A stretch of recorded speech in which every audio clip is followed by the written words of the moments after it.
Haryl ac rydw i'n gweithio i adferiad yn darparu cymorth tai i bobl sydd yn ddigartref neu yn dygynebu fod yn ddigartref yng Ngwynedd.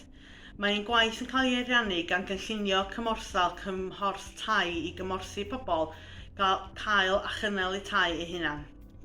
Rydym yn gwneud hyn drwy gymorth yn y gymuned a thrwy 2 brosiect llety gyda chymorth.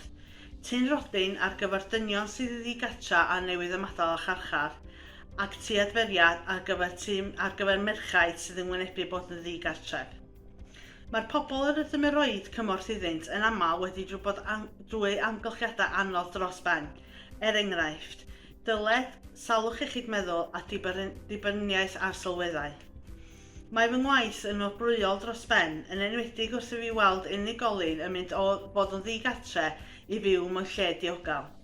Pan bynnag, mae yna anhawsterau yn ei gwynebu. Anhawsterau megis cynyddu mewn rent yn y sector breifat, ailgartrefi, Airbnbs, prinder tai cymdeithasol a'r crisis o gwmpas cost o fyw.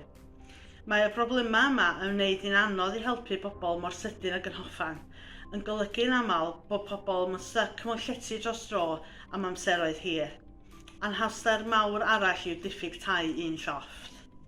Profiad fi fod yn digartre ydy y ffact bod dwi wedi gorfod symud o un lle i llall a diolch yn teimlo'n saff, diolch yn teimlo'n ddiogel a hefyd mae o'n reit frustrating i fod dim gael lle dy hun ond wwan dwi'n byw mewn supported living a dwi'n ffeindio un hawsach yn fanna.